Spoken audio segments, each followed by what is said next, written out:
Alors on y va, je vous en prie. Oui, ben justement, ça tombe bien. Monsieur le préfet, c'est à vous que je m'adresse au nom de 3 associations alsaciennes. Nous vous avions envoyé un courrier daté du 4 octobre 2013, courrier pour lequel nous avons lu votre accusé de réception. Par contre, nous n'avons pas eu de réponse.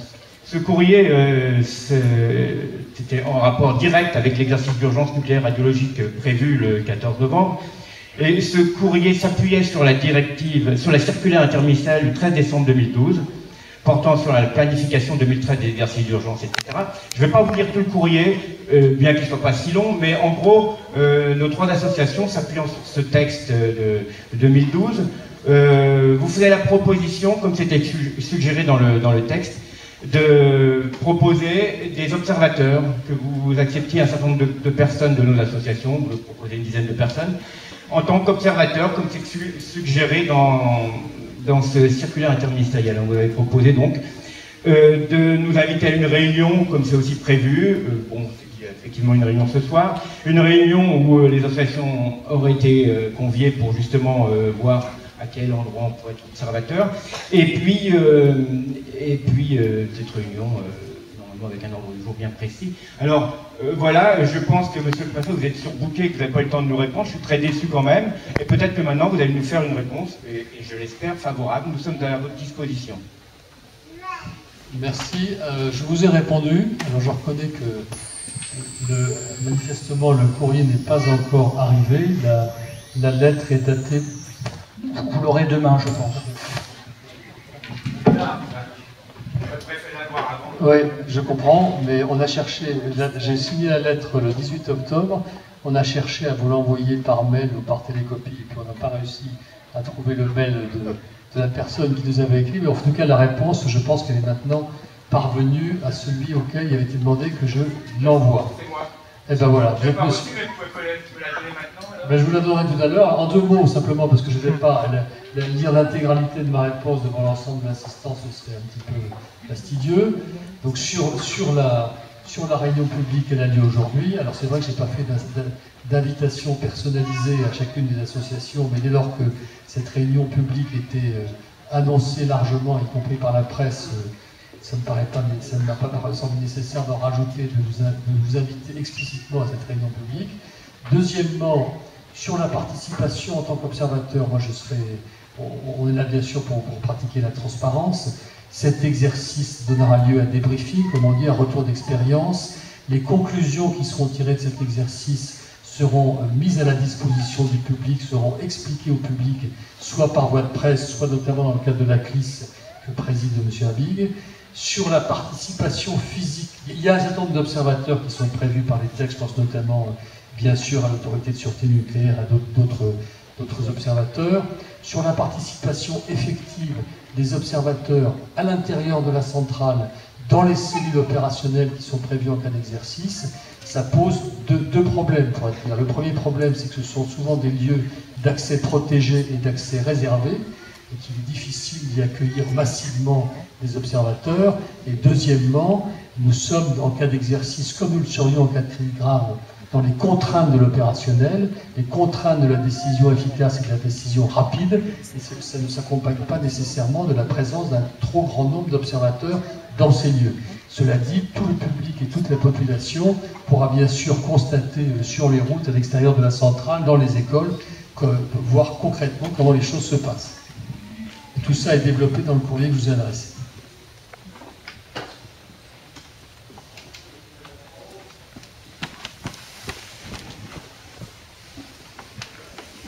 Oui, Andreas, je représente également une association. Il est écrit en page 11 de la circulaire du 13 décembre 2012 que la population peut être actrice d'un exercice. Il est également écrit que l'ensemble des acteurs de la société doivent être impliqués. Ce qui n'est pas le cas apparemment dans la réponse que vous venez de nous donner. Nous comprenons aussi à la lecture de la circulaire que la notion de retour d'expérience est devenue incontournable.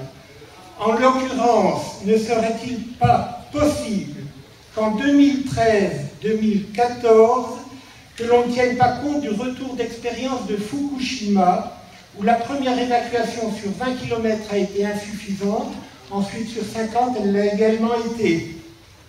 Aussi, pour que cet exercice soit digne, soit crédible, je réitère au nom des associations la demande formulée lors de la dernière CLIS, à savoir que l'exercice intègre une évacuation des populations sur un rayon de 30 km, évidemment de part et d'autre du Rhin, ce qui englobe Freiburg, Colmar et Mulhouse.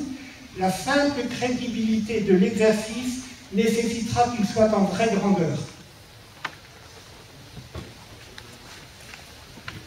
Quelques éléments de réponse, si vous me permettez, monsieur. D'abord, population actrice, oui, elle le sera. J'ai expliqué que nous laissions le choix pour à la population de se mettre ou non à l'abri. Ça a été dit tout à l'heure et ça a été précisé par monsieur Schneider. Impliquée, oui, elle le sera également pour les mêmes raisons, comme le seront d'ailleurs impliqués les services de l'État ou l'éducation nationale ou les enfants dans les écoles. Retour d'expérience, oui encore. Il y aura un retour d'expérience qui sera communiqué au public, à tout le public, soit par voie de presse, mais aussi, et notamment dans le cadre de la CLIS que vous connaissez. Alors, les leçons de Fukushima, il y a deux types de BSS, sans doute que d'autres personnes derrière cette table seraient plus compétents que moi pour en parler. Les leçons de Fukushima, elles sont en train d'être tirées. Il y a deux types de leçons. Il y a des leçons qui concernent ce qu'on appelle la sûreté, c'est-à-dire la sûreté des installations nucléaires, quelles qu'elles soient. Et il y a une deuxième type de leçon, mais deuxième type de leçon pour lequel il faut plus de temps, c'est la façon, indépendamment de l'incident interne à la centrale, c'est la façon dont les secours se sont organisés bien ou mal à l'extérieur. Et pour ça, il faut un peu plus de temps pour en tirer les leçons, mais rien n'empêche, bien sûr, qu'on tire ces leçons et qu'un exercice futur prenne en compte ou non les leçons de Fukushima. Alors, exercice non crédible, je ne peux pas vous suivre. Cet exercice est ciblé sur des objectifs précis qui sont des objectifs extrêmement importants. La bonne organisation de nos secours, la protection des populations, la façon dont on procède, même si on a choisi pour des raisons d'efficience ou d'efficacité un périmètre qui peut paraître restreint, il n'en demeure pas moins qu'avec ces objectifs d'aujourd'hui, cet exercice demeure important et même indispensable. Alors on pourra peut-être, en d'autres circonstances, ultérieurement, prévoir un exercice beaucoup plus vaste, avec une évacuation effective des populations sur un périmètre beaucoup plus vaste. Rien ne n'empêche, c'est une affaire encore plus lourde, sans doute, que l'exercice que nous organisons aujourd'hui, mais encore une fois, ça ne me paraît pas remettre en cause la crédibilité de cet exercice d'aujourd'hui avec ses objectifs.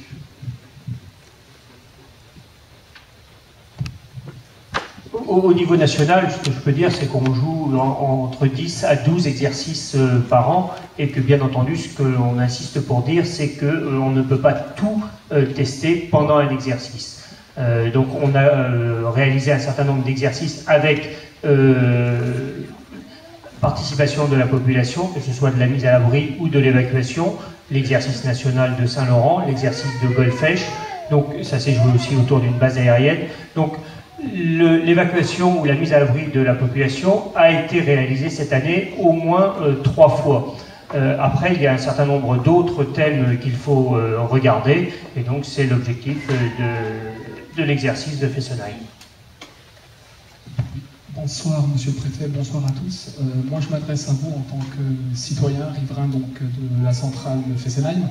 Moi j'avais 15 questions très concrètes à vous poser, mais je ne vais pas occuper toute la soirée avec mes questions. Et notamment dans ce document dont on a été destinataire d'un certain nombre de riverains. Alors, juste les questions concrètes, c'est autour de l'évacuation. S'il y avait une évacuation définitive qui était ordonnée comme à Tchernobyl ou à Fukushima, je me suis posé plein de questions en tant que simple citoyen qui habite à 3 km de Fessenheim. Et s'il s'articule autour de trois moments, il y a la prise en charge des personnes. Je pense notamment aux personnes âgées, les personnes vulnérables, les personnes âgées, les personnes handicapées. Donc vous avez évoqué le système SAPR donc pour un appel direct aux personnes par les téléphones fixes. Donc c'est intéressant, c'est une première réponse que j'ai. Il y a la prise en charge aussi des enfants dans les écoles, donc là il y a aussi une réponse qui a été apportée en partie.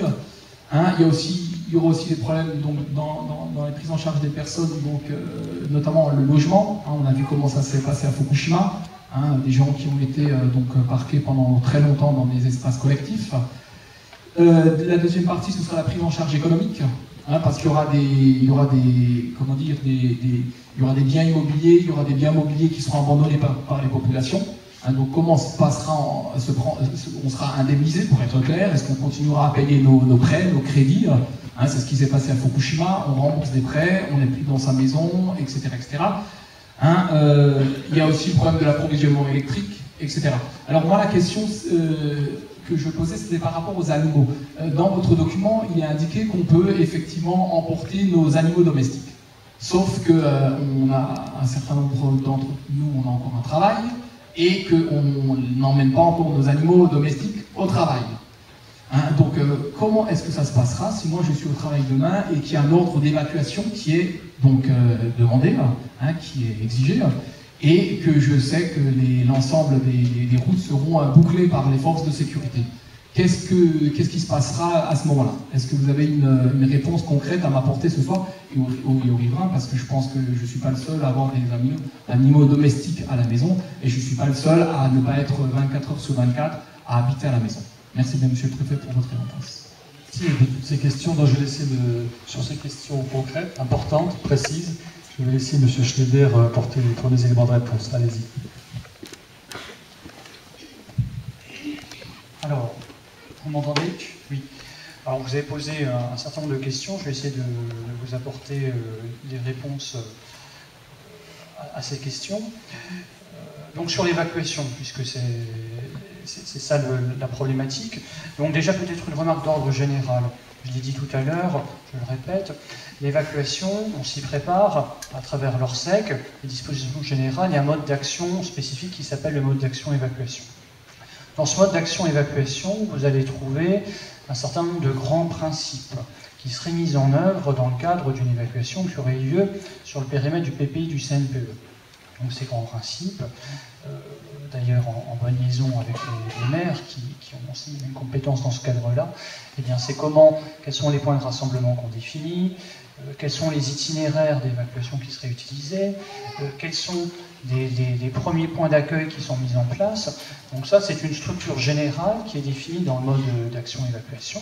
Document qu'on a par ailleurs l'occasion, enfin pour ambition d'ailleurs, de tester une fois par an. Ça a été le cas cette année au mois de juin, ce sera de nouveau le cas, et d'ailleurs de manière plus ambitieuse l'année prochaine, encore sur un exercice donc, qui reste à définir, mais a priori sur une évacuation en mode réflexe. Donc déjà, de manière générale, c'est des choses sur lesquelles on se prépare. Ensuite, outre donc ce mode d'action général, vous avez le plan particulier d'intervention du CNPE de Fessenheim qui prévoit également un certain nombre de choses. Donc, sont prédéfinis des itinéraires d'évacuation pour les populations selon que vous habitiez dans telle ou telle commune. Donc, si vous habitez Fessenheim, vous serez invité à emprunter tel itinéraire routier vers tel endroit. Donc, vous avez ce PPI qui prévoit ça, et ensuite vous avez l'étape de l'hébergement provisoire. Et là aussi, vous avez dans le plan particulier d'intervention un certain nombre de choses prédéfinies, notamment l'utilisation du régiment de marche du Tchad de Medienheim, avec lequel il y a une convention de passé, et qui serait l'un des points sur lequel on regrouperait la population en cas d'évacuation, donc sur ce périmètre du PPI du CNPE. Nous avons également un certain nombre d'autres ressources en termes d'hébergement qui sont recensées donc dans un inventaire capacitaire donc des unités d'hébergement réalisées dans le département, inventaire réalisé auprès des communes notamment. Donc voilà déjà, après je pourrais en parler de manière beaucoup plus détaillée, mais voilà déjà sur l'évacuation. Vraiment, alors, de manière très très rapide par rapport à vos questions pointues. Alors justement, la problématique des personnes âgées, elle est prise en compte aussi. Les écoles sont préidentifiées dans le PPI une évacuation de chacun des établissements scolaires vers un autre établissement scolaire, dans le cadre d'une évacuation réflexe. Ça veut dire que si on décide, si le préfet était amené à prendre une décision d'évacuation en urgence, parce qu'il y a aussi des cas de figure où on a le temps de préparer cette évacuation. Donc ça répond déjà. Là, vous aurez le temps d'aller chercher votre chien, votre chat, etc. Il y a des mesures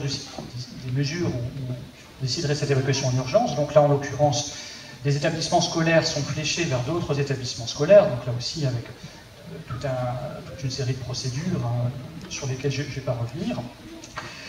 Sur les animaux, donc effectivement, vous avez... Monsieur, je tenais à expliquer à monsieur, parce que c'était sa préoccupation légitime, comment concrètement on transporte les enfants et comment concrètement on transporte les personnes âgées, les handicapés, les malades, etc.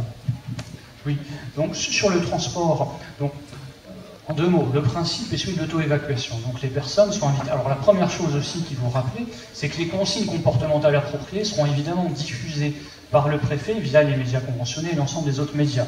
Donc les consignes à mettre en œuvre resteront explicitées dans ce cadre-là. Donc sur l'évacuation, le principe c'est celui d'une auto-évacuation des populations. Ça veut dire que si on décide sur un périmètre donné, 3 communes par exemple, qu'il convient de prendre cette mesure de protection des populations, les personnes sont invitées à prendre leur véhicule, leurs effets personnels, leurs papiers, etc., leurs animaux domestiques par exemple. Et c'est uniquement donc pour la population, la partie de population non autonome qu'on met donc en œuvre notre mode d'action évacuation, en bonne liaison avec les maires, qui connaissent souvent leurs populations les plus fragiles. Donc ces personnes, je ne vais pas développer parce que c'est des choses assez techniques, seront invitées à se signaler à un certain numéro. Les maires sont souvent aussi des personnes qui connaissent le mieux ce public peut-être plus fragile. Et donc seraient mises en place des petites norias vers des points de rassemblement. Et sur ces points de rassemblement pré-identifiés dans le PPI seront donc rassemblés aussi un certain nombre de ressources. Donc ça, c'est des choses qu'on a l'habitude d'utiliser dans le cadre de l'Orsec, donc des moyens d'évacuation par bus. Alors là aussi, il faut passer les détails parce qu'on a une sorte de logiciel qui nous permet de calculer rapidement les moyens techniques dont on a besoin, enfin les moyens en capacité d'évacuation. Donc ça c'est sur un petit peu l'organisation de l'évacuation. Vous aviez une question. Alors vous parliez d'éloignement, donc là je ne vais pas rentrer dans le détail. Dans le cas où les populations ne pourraient pas revenir rapidement sur place, donc là ça pose d'autres problématiques qui ne sont pas celles de l'exercice, donc je ne vais peut-être pas développer. Et puis vous évoquiez la prise en charge économique, donc là c'est pas aussi des choses liées à l'exercice, mais sachez juste que ce sont des choses qui sont évidemment prises en compte, notamment dans ce qu'on appelle tout ce qui est le post-accidentel, puisque l'exercice sera l'occasion de tester une phase d'urgence, mais par contre, qu'est-ce qu'on fait après que l'accident ait lieu, donc là, ce n'est pas l'objet de l'exercice, mais évidemment que ça fait également l'objet de planification au niveau national, ou même de travaux locaux. Les maires sont là pour en témoigner. Il y a eu aussi tout un travail réalisé localement sur le post-accidentel. Et dans le cadre de cette réflexion sur le post-accidentel, sont notamment traitées des questions que vous évoquez sur les conséquences économiques pour les riverains d'un tel événement s'il devait se produire. Donc nous avons un dispositif d'appui spécifique qui est la direction des finances publiques. Donc nous aurons la mise en place de guichets en fait, qui justement seraient amenés à apporter une aide financière aux populations qui en auraient besoin du fait de l'accident. Faire la liaison avec les assurances, etc.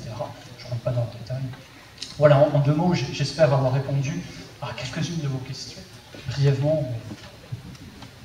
C'est difficile dans cette réunion d'être trop technique, mais quand même, moi je voudrais insister sur le fait très concrètement que les personnes qui sont non autonomes, en mobilité réduite ou non autonomes, le dispositif d'évacuation, si on en arrive à l'évacuation, je rappelle qu'avant l'évacuation, à d'autres stades quand même, ça peut être une simple mise à l'abri, si je puis dire, ça peut être la prise de compromis d'iode, et puis si vraiment il y a évacuation, c'est pas le stade premier, et incident ne veut pas dire nécessairement l'évacuation. Je crois qu'il faut aussi repérer les choses. Si on en arrive là, je crois que ce qui est important à retenir, on ne va pas rentrer dans les détails techniques dans cette réunion, c'est que pour les personnes à mobilité réduite, encore une fois, ou fragilisées, il y a possibilité de mobiliser très vite, c'est prévu très précisément dans le plan, de mobiliser très vite des moyens de transport collectif. Voilà.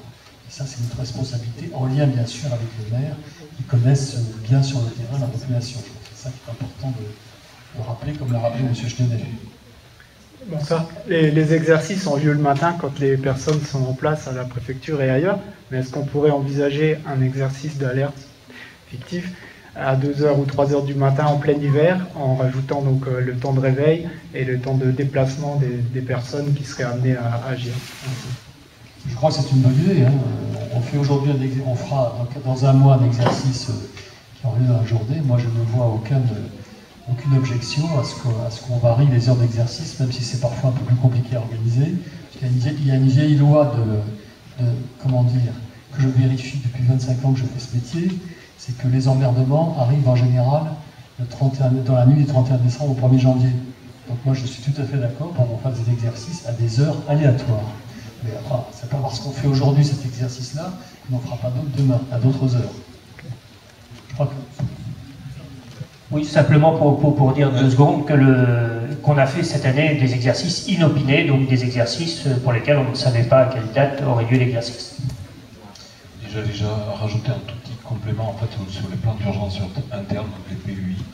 Donc il nous arrive d'en faire de manière inopinée et aussi en dehors des heures ouvrées, c'est le samedi matin ou le vendredi soir ou le jeudi soir. L'objectif étant de tester la capacité de mobilisation dans les délais requis et de l'activation des différents PC dont je parlais tout à l'heure au niveau du bloc sécurité. Donc côté central, nous le faisons.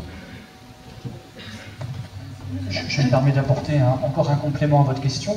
C'est effectivement aussi des choses qu'on a l'habitude, enfin, ou en tout cas qu'on fait déjà dans le cadre des exercices de sécurité civile départementaux. Alors c'est plus facile de le faire quand on active seulement un petit peu les services de l'État, mais ça permet déjà de tester ce que vous disiez, la montée en puissance des différents services opérationnels. Et ça nous arrive par ailleurs de le faire lorsque des actions d'alerte ou de protection des populations sont effectivement mises en œuvre, c'est plus rare, mais on l'a fait l'année dernière sur l'exercice qui a été organisé sur Rodien en décembre 2012. Donc la date était connue, mais l'horaire n'était pas connu. Donc on a eu une activation de PPI à une heure assez matinale qui était avant 7h du matin, je crois. Donc voilà, on s'y entraîne aussi, voilà, parce que c'est une nécessité pour nous d'être en capacité de se mobiliser 24 heures sur 24, ainsi que d'ailleurs nous permettent nos systèmes d'astreinte. Moi, j'aimerais bien faire une remarque. C'est pas vraiment une question. Depuis le début de la soirée, moi, c'est vrai, on parle d'un problème très complexe. Le jour où ça arrivera, que ça soit un petit accident ou un gros. Mais depuis le début de la soirée, j'entends rapidement, en 2 mots, sans entrer dans les détails. Le jour où il y aura un accident, ça se jouera. Le fonctionnement se jouera dans les détails. Voilà, c'est juste ce que je voulais dire. Bravo. Vous avez raison, On dit toujours vous avez raison, c'est vrai qu'en 2 heures ou 3 heures de réunion, on ne peut pas toujours rentrer dans les détails, mais je suis d'accord avec vous. Enfin, si vous avez des questions plus précises, on y répondra quand on a essayé d'y répondre. Je crois qu'on a quand même été assez complet. C'est vrai que on ne peut pas aller jusqu'au bout des précisions. On partage notre diagnostic qui est en effet le diable est dans les détails, comme on dit. Le but d'un plan, ce qu'on essaie de faire au fond, quand on fait de l'opérationnel, quand on fait des plans de prévention, des plans ORSEC, c'est d'essayer d'aller, on vous montrera à quoi ça ressemble si vous le souhaitez, c'est d'essayer d'aller le plus loin possible dans l'opérationnel, le plus loin possible dans le détail de l'opérationnel, pour que toutes les hypothèses soient prévues et que chaque personne participe à l'organisation des secours et les bons réflexes et des fiches réflexes. Un bon plan ORSEC, c'est pour chaque acteur de la crise une fiche réflexe pour savoir très précisément ce qu'il doit faire et dans quelles circonstances. Donc c'est vrai que parfois ces réunions sont un peu frustrantes parce qu'on ne peut pas être trop précis techniquement, mais je crois qu'on vous a quand même fait la présentation la plus complète possible. C'est moi qui ai le micro. C'est bon ? Voilà, donc moi je voulais dire simplement, donc on a bien compris que l'exercice se limitait à une zone de 10 km, donc soit on peut le comprendre. Par contre, ce que je me demande, c'est pourquoi ce document d'information n'est pas diffusé à plus large, à plus grande échelle. Pourquoi il est limité à la zone de 10 km? Parce que les vents soufflent quand même majoritairement vers le nord, donc ça serait quand même pas mal que la commune de Colmar et l'agglomération colmarienne, par exemple, reçoivent ce document dans les boîtes aux lettres. Moi j'habite à Colmar, je ne l'ai pas eu. Par contre, je crois que ceux de Mulhouse l'ont eu, au sud. Donc voilà, ça serait peut-être pas mal d'agrandir la zone de distribution des informations, au moins. Ensuite, j'ai une question par rapport aux comprimés d'iode. Je crois que c'est M. Kraft qui a dit que la France s'était dotée de 130 millions de comprimés, c'est ça? Alors, comment ça se fait qu'il y a encore des pharmacies en Alsace ou proches de Fessenheim qui n'en ont pas? Quand on va les voir ou qu'on leur demande, On nous répond soit qu'ils sont périmés, soit qu'ils ne sont distribués que sur ordre de l'armée. Voilà, c'est les réponses qu'on m'a faites. Il existe effectivement un plan PPI iode qui doit être décliné localement au niveau de chaque département, et la façon de stocker les comprimés d'iode est différente d'un département à l'autre. Alors c'est un processus assez complexe, puisqu'on peut soit utiliser les grossistes répartiteurs, soit utiliser les officines, soit utiliser les prusses. Enfin, il y a plein de façons de stocker ces comprimés d'iode, sachant qu'au bout de 5 ans, c'est-à-dire au moment de la péremption des médicaments, il va falloir récupérer ces médicaments pour les détruire et en redistribuer d'autres. Donc aujourd'hui, au niveau national, l'idée n'est pas forcément d'aller jusqu'au bout de la chaîne et d'aller à l'ensemble des officines, parce que ce sera d'autant plus compliqué à récupérer derrière, et donc il y a bien entendu un engagement financier important derrière. Donc il peut y avoir effectivement des départements dans lesquels toutes les officines ou une partie des officines ont ces comprimés d'iode, et dans d'autres, eh bien, ce sont des grossistes répartiteurs qui ont des systèmes d'astreinte et qui seront capables de distribuer en 8 heures les comprimés d'iode. Peut-être expliquer ce qu'on fait dans l'Europe. Oui, je vais apporter d'éclairage local, si vous permettez. Donc, en complément des propos de M. Lafin, je confirme que dans le département du Haut-Rhin, nous avons donc arrêté un plan PPI iode, comme vous dites, qui est propre au département, qui a été arrêté en fin d'année dernière, donc c'est aussi un plan qui est tout récent. Ce plan prévoit donc de s'appuyer, c'est donc une des hypothèses qui a été évoquée à l'instant par M. Lafin, sur le réseau des grossistes répartiteurs, qui assure une bonne couverture du département, géographiquement parlant. Ce plan détermine ensuite, comment dire, un plan de distribution réflexe en cascade, en fait, des grossistes répartiteurs vers des lieux de distribution. Enfin, je ne vais pas rentrer dans les détails qui sont les sous-préfectures, et in fine, les mairies dans lesquelles les habitants iraient chercher les comprimés d'iode. Donc c'est un travail, là aussi ça a été un travail extrêmement important que la réalisation de cette planification, puisque donc ont été identifiés très précisément les schémas de distribution de ces comprimés d'iode, de quelle manière on distribue les notices concernant la posologie, etc.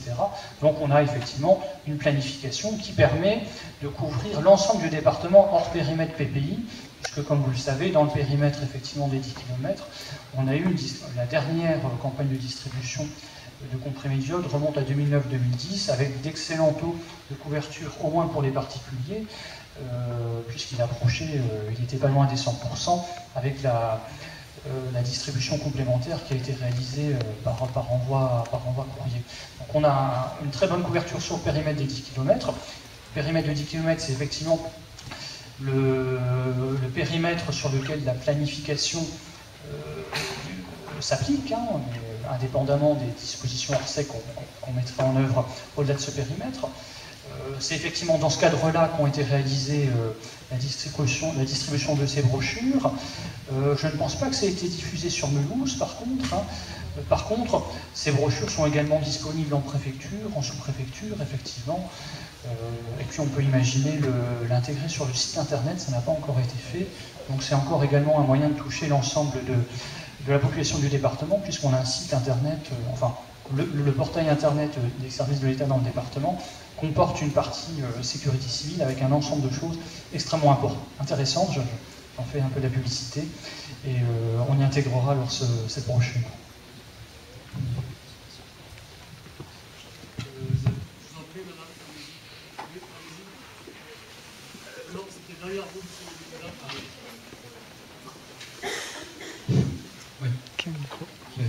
On l'entend? Ah oui. Oui. La parole. Oui. On aura la parole après. Après vous. Ouais, d'accord. Oui, je voudrais faire 2 remarques, une particulière et une générale. La particulière, c'est qu'il y a 10 ans, 15 ans, je ne me rappelle plus, en tant qu'associatif et membre, remplaçant de notre représentant à la CLIS, à l'époque CLIP, nous avons pris part à la préfecture et dans les villages en tant qu'observateur. Et je voudrais rapporter la brève remarque qu'un groupe de pompiers dans un des villages, je pense que c'était à Fessenheim même, des pompiers volontaires sûrement, ont fait. Oui, c'était bien, et je l'avais vu, mais on était prévenus. On savait que ce serait ce matin. En réalité, si vraiment personne ne savait rien et qu'il fallait décider et intervenir, ce serait la pagaille et le cafouillage. Et je crains fort, et ça évidemment, ça ne veut pas dire qu'il ne faille pas faire des exercices, mais il faut être conscient qu'entre la réalité réelle et les exercices, il y a une marge. L'autre remarque, c'est plus général. En hiver 70-71, je parle de 1970-71, ici, dans la même salle, sur la tribune, ça se passait sur la tribune un peu plus haut, on expliquait, suite à des conférences et contre-conférences organisées par EDF et le CEA, Commissariat à l'énergie atomique à l'époque, accident pas possible. Entre-temps, l'histoire du nucléaire nous a montré, à travers Three Mile Island, Tchernobyl, Fukushima, que contrairement à ce qu'on affirmait dans les années qui ont suivi, un accident possible sur 100 000 années réacteurs, eh bien en 32 ans, il y a eu 4 fusions de réacteurs, enfin 5 réacteurs avec Three Mile Island, si l'on compte Three Mile Island, eh bien, qui ont infirmé les propos de l'époque. C'est la raison pour laquelle nous, vous tous, messieurs et madame, et nous tous, nous sommes ici, car il est prouvé que l'accident grave, moins grave, tous les degrés d'accident possibles peuvent arriver. Et évidemment, il faut faire cet exercice. Il faut continuer à être vigilant, mais il faut être conscient que c'est un pis-aller par rapport à la réalité réelle de ce qui est arrivé et de ce qui peut arriver. Et ça, c'est le citoyen aussi qui parle. Bravo.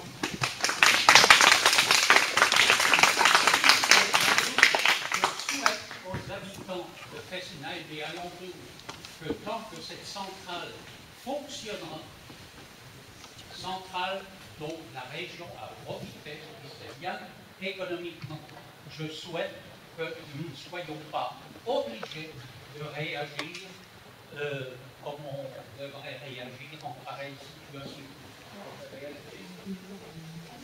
C'est juste une chose, je ne veux pas, entamer le débat aujourd'hui là-dessus. Juste une chose, je crois qu'on peut être d'accord avec vous quand vous rappelez la marge qu'il y a entre l'exercice et la situation réelle. La seule chose que j'aurais envie de vous répondre, c'est que le meilleur moyen de réduire cette marge, c'est de multiplier le nombre d'exercices. Il y avait une question, madame, soyons galants, il y avait une dame qui a demandé la parole au fond, je ne sais plus, allez-y. Donc je me présente, Bensedrine Besna, je suis gérante de la société Eltec qui se trouve dans la zone industrielle Cochelin à Fessenheim. Donc ça fait 3 ans que notre société est à Fessenheim. Nous sommes au maximum à 500 mètres. À 500 mètres de la centrale. Laissez-la parler. Je n'ai pas entendu ce que ça avait dit. Vous voulez dire une entreprise cofinancée en partie par EDF. Mais ça change rien. Je ne sais pas de quoi il parle. Je suis gérante et actionnaire avec mon mari à 100% de la société. Donc je ne sais pas de quoi vous parlez. Il y a un petit bug là, mais bon. Donc en fait, est-ce que vous pourriez me laisser parler ou je vous laisse le micro, messieurs, dames? Donc aujourd'hui, il faut démarrer des réalités réelles. Attendez, écoutez, on ne va pas dériver. S'il vous plaît. S'il vous plaît. Une personne à la fois, je pense pas que ça. Allez-y, madame. Posez votre question. Donc, nous sommes à 500 mètres de la centrale. Je n'ai reçu à ce jour aucun coup prix médiocre. aucun document. J'ai appris l'exercice par le canard. Je n'ai pas reçu de document officiel m'annonçant la tenue de l'exercice. Donc, je vous rappelle qu'il y a quand même 6 sociétés dans la zone, bon, plutôt des TPE. Il n'y en a qu'une seule qui travaille pour la centrale nucléaire de Fessenheim, et c'est l'entreprise Endel GDF Suez. Donc, entre copains, on se refile du boulot. Moi, est-ce que ça c'est une erreur ou est-ce que... Bon, moi je vais encore citer un autre document. Ça c'est un extrait de mon bail de location. Donc sur le bail, prévention des risques naturels et technologiques, situation de la commune en regard d'un ou plusieurs plans de prévention aux risques technologiques. Néant. C'est néant. Alors, je vous demande pourquoi on fait un exercice, puisqu'il n'y a pas de risque. Donc,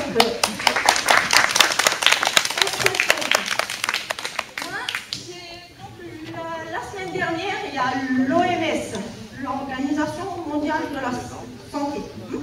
Donc, organisme qui n'est pas forcément antinucléaire. Donc, l'OMS dit que la pollution de l'air extérieur est cancérigène. Donc, et ceci sur la planète. Donc, l'air est contaminé par des agents physiques. Donc, M. Kraft nous expliquait tout le rayonnement, etc. Mais il n'a pas expliqué qu'il peut y avoir des petites particules de plutonium. D'ailleurs, on ne voit pas qu'il y a du plutonium là. Parce qu'un picogramme de plutonium, donc une poussière invisible, ça, dans les poumons, c'est la dose létale pour une personne. Et donc, du plutonium de Fukushima, il y en a sur la planète entière. Nous avons pollué notre planète. Donc, s'il y a un accident ici, on va encore polluer la nappe phréatique, on va encore polluer le vin, on va polluer la terre, on va polluer l'air. Donc, vous dites qu'on peut rémunérer, enfin, on peut indemniser les gens. Donc, aucune assurance ne prend le risque nucléaire. Et donc, je vous rappelle qu'un accident nucléaire, c'est 5 000 milliards. Comparé à la dette de la France, qui est de 2 000 milliards, qu'on n'arrive même pas à rembourser. Et je ne sais pas, moi, je crois qu'on vit quand même sur la planète Terre. Donc, je demande aujourd'hui, si on doit évacuer cette air, où est-ce qu'on va aller? Parce que maintenant, l'air est cancérigène. Donc, en cas d'accident, je vais demander à M. Roson une autre question. En cas d'accident à la centrale, est-ce que ça risque d'exploser? Est-ce que ça peut faire boum? Oui ou non? Et enfin, dernière question à M. Florian Kraft. Ça fait 3 mois que je lui pose la même question et qu'il ne me répond pas. Donc, il me répond, la crise, ils ont dit ça, machin a dit ça. Donc, je vous rappelle que la moitié des centrales nucléaires en France fonctionnent au plutonium au jour d'aujourd'hui. Donc, il y a des gens qui sont inconscients et qui veulent la mort de tout le monde. Donc, Einstein a dit qu'aucun rat n'a fait un piège pour un autre rat. Donc là, vous représentez une administration ou une industrie qui a fait un piège pour nous les autres rats. Donc, je demande à M. Florian Kraft, ici présent, qui ne m'a pas répondu jusqu'à présent, au vu de la traçabilité du combustible de la centrale nucléaire de Fessenheim, de me répondre si oui ou non la centrale nucléaire de Fessenheim fonctionne au MOX au jour d'aujourd'hui, oui ou non. Et je demande un engagement personnel de votre part, autorité de sûreté nucléaire. Je suis fâchée parce que jamais dans l'histoire de l'humanité on est arrivé à ce point de décimer la vie sur Terre. Donc c'est même pas, c'est inqualifiable, c'est pas du terrorisme, c'est inqualifiable. Donc je vous rends la parole, j'espère que, oui, je voudrais que vous me répondiez sans raccourci. que moi, PP, CPPI et tout, je ne comprends pas, je ne capte pas. Par contre, cancer, tumeur, je vous rappelle qu'il y a un politique de la Comcom qui a eu un gros pépin de santé et des tumeurs de 18 cm, maintenant on les voit arriver. Et ça, c'est du Fukushima. Je vous remercie d'être quand même venus une fois tous pour écouter ce qu'on a à dire. Merci, madame. Je ne suis pas sûr qu'on ouvre aujourd'hui tout débat sur le nucléaire parce que ça va nous prendre un petit bout de temps. Ce n'est pas exactement l'objet de la présentation de cet exercice, mais quand même quelques éléments de réponse. Alors, d'abord, sur l'iode, je rappelle la logique générale qui est que dans le périmètre de 10 km, l'iode doit être à domicile, hein, et qu'il y a possibilité de vous compléter, M. Schneider, c'est la logique. Au-delà du périmètre de 10 km, il y a distribution par des grossistes répartiteurs. Donc si les personnes qui sont dans le périmètre de 10 km n'ont pas d'iode aujourd'hui, il faut que vous rappeliez, M. Schneider, très précisément comment on fait pour en avoir. Deuxièmement, sur l'information sur cet exercice, quand vous avez posé la question, madame, alors c'est vrai qu'on n'a pas prévenu individuellement par courrier tous les habitants de Fessenheim, mais on a bien par voie de presse indiqué que cette réunion publique se tenait ce soir, et d'ailleurs le nombre de personnes présentes à la réunion est bien le signe que nous avons fait quand même un effort de publicité qui est à la fois important et nécessaire. Il y avait une question, alors je laisserai peut-être compléter sur l'iode et puis également M. Krab, si vous le souhaitez, sur les questions qui vous ont été posées. Je laisse la parole à M. Rousseau qui a été interpellé.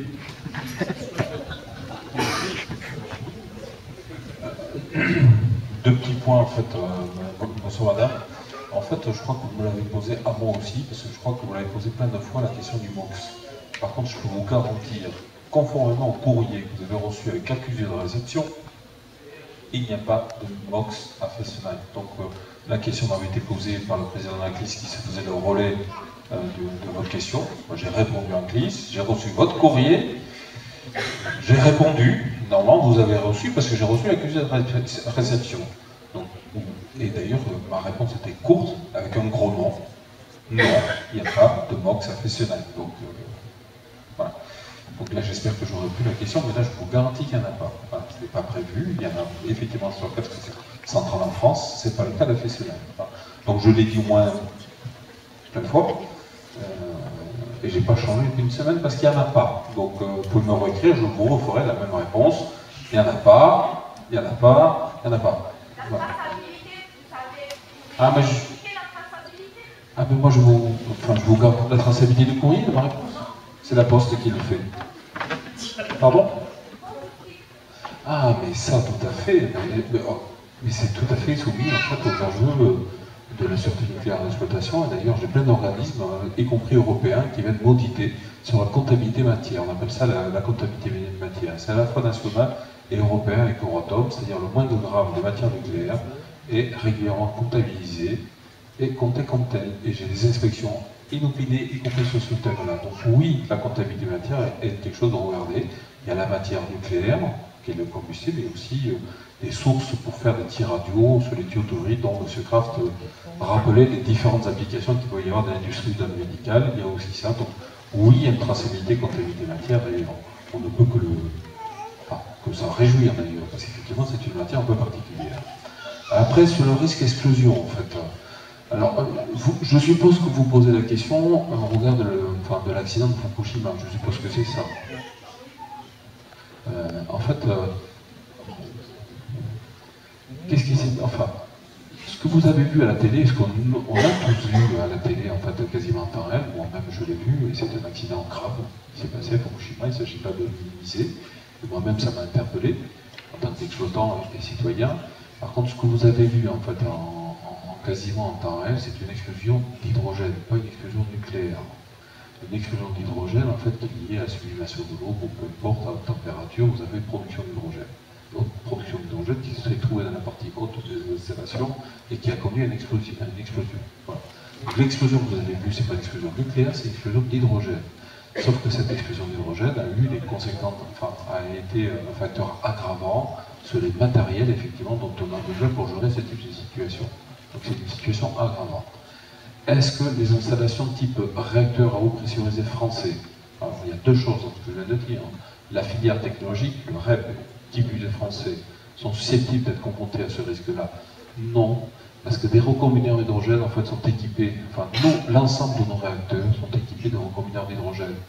Dans la première phase, c'était des recombineurs mobiles, donc ils avaient la possibilité, en fait, d'aller sur la centrale qui en avait besoin, et d'ailleurs, quand j'étais jeune ingénieur à Saint-Alban, dans la vallée du Rhône, les recombineurs d'hydrogène, dont on testait de temps en temps le raccordement sur l'installation, venaient de Fessenheim. Fessenheim avait les recombineurs nationaux, et très rapidement par la suite, l'ensemble des réacteurs ont été équipés de recombineurs d'hydrogène. Donc ce que vous avez vu à Fukushima ne peut pas se produire effectivement sur Fessenheim. Par contre, sur nos installations, nous avons un certain nombre de risques. Par exemple, l'alternateur, qui est la partie secondaire de l'installation, est refroidi avec de l'hydrogène. Donc dans la partie non nucléaire, il y a de l'hydrogène. Donc l'hydrogène, comme on le sait, c'est à la fois un risque incendie, mais aussi un risque d'explosion. Donc c'est un risque que nous avons sur notre installation, comme sur beaucoup d'installations. En tout cas, je vous le garantis, toutes les installations classiques qui produisent de l'électricité, c'est-à-dire dès qu'il y a un alternateur, vous avez une réfrigération qui est faite par l'hydrogène. Donc vous avez ce risque-là sur nos installations comme le charbon, le gaz, enfin, toutes ces installations qui produisent de l'énergie.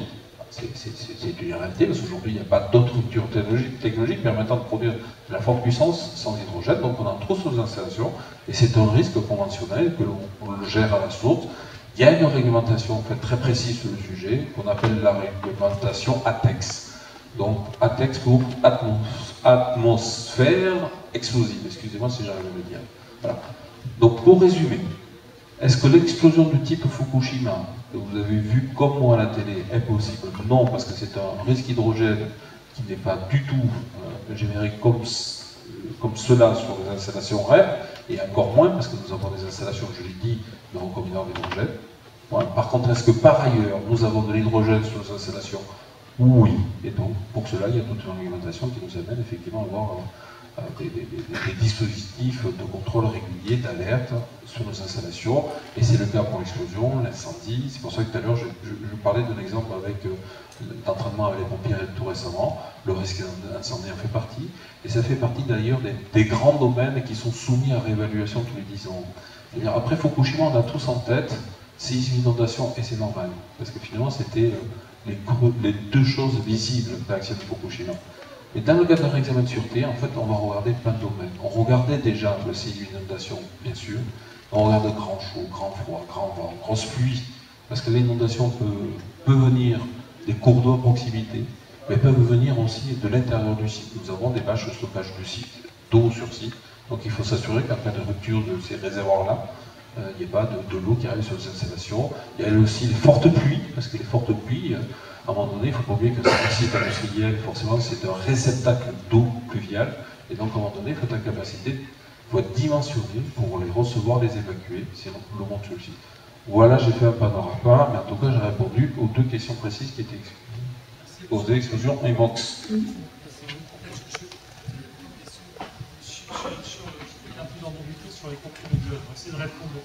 Juste un mot, alors pour revenir sur les comprimés d'iode, je répète, sur le périmètre des 10 km, en 2009-2010, l'ensemble des populations des 15 communes ont été invitées par un courrier à retirer auprès des officines de pharmacie une boîte de comprimés d'iode. Donc il y a eu cette première étape. Pour les personnes n'ayant pas retiré leurs comprimés ensuite, elles auront été envoyées par courrier postal. Le taux de couverture pour les particuliers est le plus élevé de France à ma connaissance. Pour les professionnels, qui sont également concernés par cette distribution, le taux est un peu plus faible, il me semble. Pour les personnes, notamment les nouveaux arrivants qui s'installent dans les 15 communes de ce périmètre, elles ont la possibilité de s'adresser aux officines de pharmacie ou aux communes pour retirer des boîtes de comprimés. Alors j'ai bien pris note, la remarque de madame, je crois tout à l'heure, que certaines pharmacies disaient être en rupture de stock. Donc dans ce cas-là, il faut nous l'indiquer. Mais en tout cas, vous trouvez des boîtes de comprimés d'iode, y compris aussi dans les mairies, hein, je sais, on nous l'a indiqué. Donc en principe, pour les nouveaux arrivants, il n'y a pas de difficulté à se fournir en boîte de comprimés d'iode pour ceux qui le souhaitent évidemment. Juste un mot peut-être par rapport à la question, enfin la remarque qui a été faite sur le bail, là même si je n'ai pas bien compris, je tiens à préciser que la préfecture tient en continu avec beaucoup de soin ce qui s'appelle L'information des acquéreurs et locataires, c'est quelque chose qui est accessible sur le site internet de la préfecture, dès la page d'accueil. Vous trouvez, quelle que soit la commune dans laquelle vous habitez dans le département, le récapitulatif complet des risques auxquels vous êtes soumis, naturels ou technologiques, que vous habitez à tel ou tel endroit du département. Donc c'est quelque chose qui doit être joint normalement à un acte de vente ou un contrat de bail lorsqu'il est passé. Merci Madame le maire, une précision. Donc juste par rapport au comprimé d'iode, systématiquement quand il y a des nouveaux habitants, donc ils se présentent en mairie, ceux qui ne se présentent pas forcément en mairie, mais on leur donne l'information et ils ont la possibilité d'aller les récupérer à la pharmacie. Et en ce qui concerne l'information aussi, donc on a un site internet, donc si même les habitants ne reçoivent pas personnellement dans leur boîte aux lettres le flash info qu'on diffuse tous les mois, il y a un site internet où le flash info est dessus. Donc l'information passe pour ceux qui le recherchent. Merci Madame le maire. Monsieur. Je voulais juste revenir sur l'étude OMS, parce qu'en fait, il y a quelques mois, j'en avais parlé moi-même. En fait, j'avais fait part d'une étude qui avait été publiée par le Monde Environnement. Mais bon, c'était resté assez confidentiel. Il faut savoir que c'était à l'époque où on parlait des particules fines, notamment liées aux émissions des voitures diesel. Enfin, je ne sais pas si vous vous rappelez. Mais en fait, il faut savoir qu'en Europe, il y a aussi des gros moteurs diesel, ça s'appelle des centrales charbon, ou des centrales cyclo-combinées à gaz. Cette étude-là vous mettait en évidence qu'en fait, ça a expliqué 42 000 morts prématurés en Europe, liées essentiellement à l'utilisation du charbon en Europe. Et il y a 2 pays fortement consommateurs ou utilisateurs de charbon, en fait, ce sont la Pologne et l'Allemagne. L'étude OMS, je ne pense pas avoir vu des particules plutonium, madame, et parler des particules fines qui sont émises justement par les particules diesel, particules diesel et notamment les grandes installations de combustion. Voilà, je voulais juste... Bon, attendez, qu'est-ce qu'il y avait... Attendez, allez-y madame. Oui, à l'exposition de ces plans de l'exercice que vous nous avez présenté, cela ne fait que conforter la dangerosité d'une centrale, puisqu'il faut prendre tant de précautions. Et notamment, je voudrais quand même aussi m'adresser à M. Kraft, à l'ASN, en la personne de M. Kraft, c'est que l'ASN nous semble ne pas effectivement, je doute un petit peu de sa totale indépendance, parce que quand on pense que notre centrale est une centrale handicapée, par sa vétusté, par sa situation sur une faille sismique et par le grand canal d'Alsace qui pourrait effectivement déborder. Donc, moi je pense qu'effectivement, cette centrale doit être fermée le plus rapidement possible. Et quand, alors je m'adresse maintenant à M. Rousseau, quand vous nous dites que vous faites régulièrement des améliorations, etc., je voudrais vous poser une question. Comment se fait-il qu'il y a 3 ou 4 ans, lors de la canicule, on était obligé d'utiliser une méthode artisanale qui était d'asperger la centrale de l'extérieur pour qu'elle ne réchauffe pas trop? Ouais, c'était en 2003, ouais. Je m'en rappelle très bien. Ouais. Alors, je ne vais pas commenter votre point de vue, parce que j'espère que vous l'avez visité, madame, la centrale.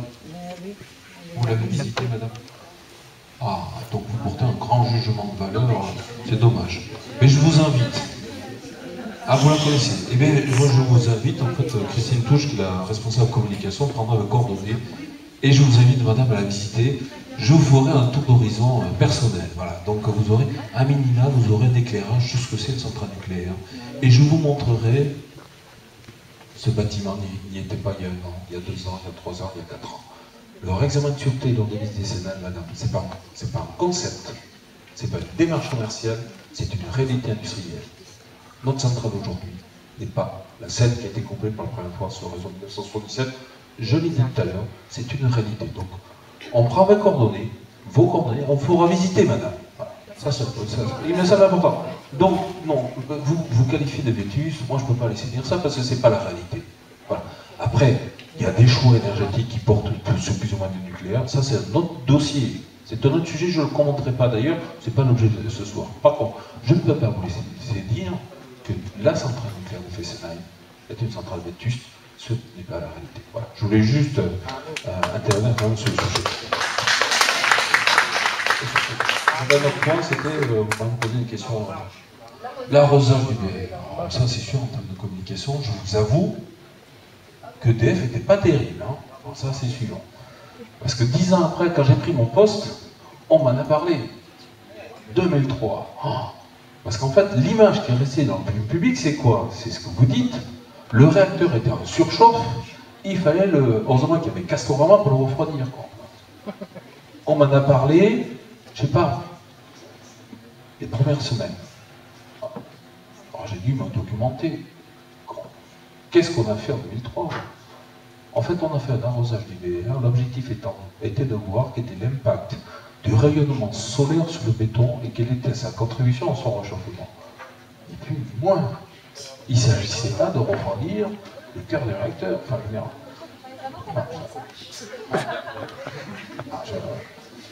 Voilà, voici la réalité. Enfin, je veux dire, donc on parle ton. Et j'en termine sur mon début. Je vous invite à visiter la centrale.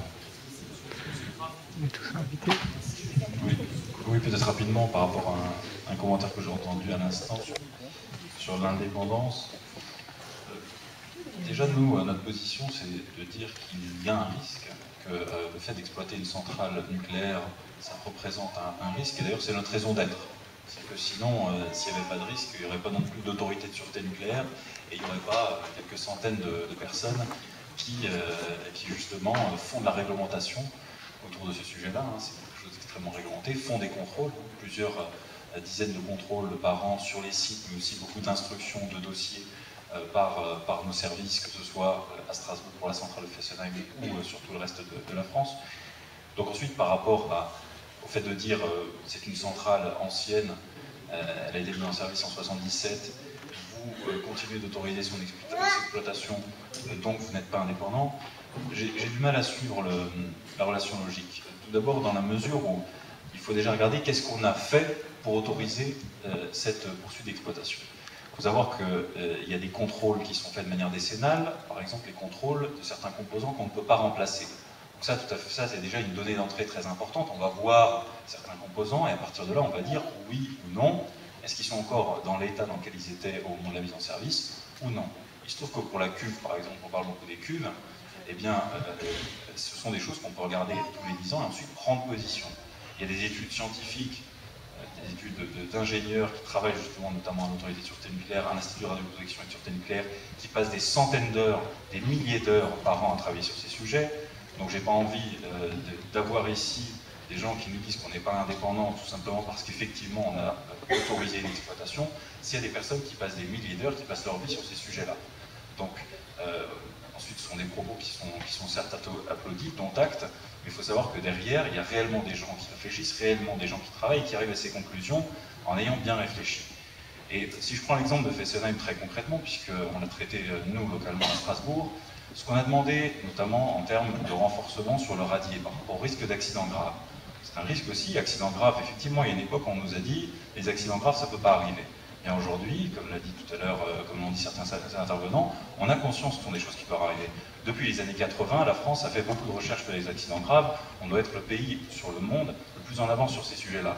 Ce qu'on a demandé sur le radier de Fessenheim, on l'a présenté aux Américains, on l'a présenté aux Chinois, on l'a présenté aux Russes, on l'a présenté aux Scandinaves, et tout le monde a été impressionné par ce qu'a demandé l'autorité de sûreté nucléaire, et tout le monde a été impressionné par ce qu'a fait EDF pour répondre à ces demandes-là. Donc une autorité de sûreté qui ne serait pas indépendante n'irait pas demander à un exploitant de mettre des millions sur la table pour faire des modifications, des améliorations de sûreté. Donc aujourd'hui, oui, on a autorisé la poursuite de l'exploitation de Fessenheim, et oui, en termes de sûreté, je n'ai aucun problème à dire que cette centrale peut continuer de fonctionner suite à son 3e réexamen décennal. Alors on ne l'a pas fait simplement parce que EDF nous a fait un sourire en nous fournissant le dossier, on l'a fait parce qu'il y a des milliers d'heures d'instruction sur ces dossiers-là. Donc ça c'est aussi quelque chose qui, lorsqu'on parle d'information, plutôt de désinformation, qui est important d'être dit. Parce que c'est facile de dire les choses, je vais me lever parce que les personnes se sont aussi levées pour nous interpeller tout à l'heure quand même. ce sont des choses qu'on peut entendre. Il faut aussi fournir un petit peu d'informations sur ce qui est fait sur les installations, que ce soit par l'exploitant ou par l'autorité de sûreté ou par les divers appuis techniques qu'on a derrière nous. Ce sont des choses qui sont faites de manière réfléchie. Les autorisations qui sont données sont des autorisations qui sont aussi données de manière réfléchie. Il y a une réglementation très fournie derrière. Donc tout ça, ce sont des choses qu'on est prêt à assumer. Il y a des risques. On n'est pas là pour dire qu'il n'y a pas de risque. Le plutonium, effectivement, c'est un risque majeur. Le risque d'inondation, effectivement, c'est un risque à prendre en compte. Le risque sismique dont vous avez parlé, évidemment, c'est un risque à prendre en compte. Mais là-dessus, on a des réglementations très précises, on a des exigences très élevées. Et il faut savoir qu'aujourd'hui, les installations nucléaires sont les installations en Europe les mieux dimensionnées face au risque sismique. Pourquoi? Parce qu'effectivement, il y a un danger important qui en émane. Donc tout n'est pas de dire, par rapport à un certain risque, voilà, il y a un risque, c'est dramatique. L'idée, c'est, avec par exemple une autorité de sûreté, avec des exploitants responsables, c'est de dire comment est-ce que je peux maîtriser et comment est-ce que je peux réduire ce risque. Et c'est ce pourquoi on est là, c'est ce pourquoi aussi on fait ce genre d'exercice. Certes, il y a une probabilité qu'un exercice arrive qui est non nul. Et effectivement, l'histoire l'a montré. Donc qu'est-ce qu'on peut faire par rapport à ça? Dire simplement je reste dans mon coin, je ne réagis pas, ou bien je m'y prépare. Alors certes, la préparation va être imparfaite, comme ça a été dit, mais qu'est-ce qu'on peut faire de mieux pour s'y préparer? Eh bien, c'est s'exercer avec l'exercice sur table, avec l'exercice dans la réalité. Et par rapport au risque, c'est faire des efforts pour le réduire. Et on est tous là pour ça, et il n'y a personne dans l'administration ici présent, ni auprès de l'exploitant ici présent, qui se fait un plaisir à se dire qu'il va y avoir des cellules cancérigènes sur toute la planète. Par ailleurs, effectivement, les études de l'OMS qui montrent que tous les ans, il y a 2 millions de morts environ liées aux particules cancérigènes dans l'air. On parlait essentiellement des sulfates, des nitrates, du carbone. Donc ça, ce sont des choses qui résultent de l'exploitation de diverses activités, quelles qu'elles soient, que ce soit les raffineries, que ce soit le fait de brûler du bois. Il faut savoir qu'aujourd'hui, dans la région parisienne, il est interdit d'avoir des cheminées parce qu'il y a des particules importantes qui sont émises en fonction de ça. Donc ce qu'il faut, c'est quand même essayer de ne pas tout mélanger, c'est se dire que sur une activité qui présente un risque comme le nucléaire, un pays comme la France, la plupart des pays, a énormément de choses en place, énormément de personnes qui travaillent là-dessus, et tout ça, c'est pas pour embêter les gens, mais simplement pour travailler sur ce risque, pour le maîtriser et pour le réduire. Je vous remercie. Merci, monsieur. On va peut-être écouter encore.